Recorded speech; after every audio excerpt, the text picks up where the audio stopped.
अन्न येते. हे छोटा आतड काय आहे? हे छोटा आतड आहे की नाही.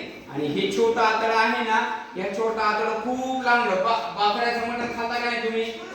बकऱ्याचं असं आतड किती लांब लचक निघते का नाही, दोरी सारखं निघते का नाही, तसं आपलं पण हे लांब लचक आतड आहे. काय आहे? आणि या लांब लचक आतड्यामध्ये अन्न घुसळलं जातं, अन्न खाल्लेलं पचन होतं आहे की नाही.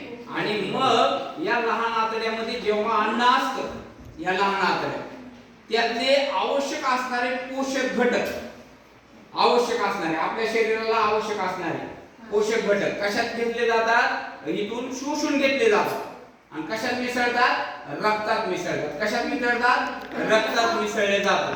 आणि राहिलेला चोथा जो आहे ना, राहिलेला चोथा, तर हे हिरवं आहे ना, हिरवं, ही आहे मोठा आतड. ह्याच्यातून इथं रक्तात अन्न मिसळलं की ह्याच्यातला जो चोथा आहे तो तुमचा या हिरव्या ह्याच्यात घेतला जातो. ह्याला काय म्हणते?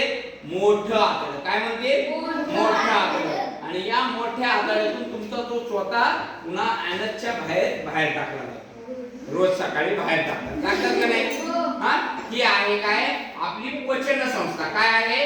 पचन संस्था. हा बघा, हा एक एखाद्या हातात देतो, सगळ्यात दुसरं देतो. आता हे कान आहे. हे काय आहे? कान.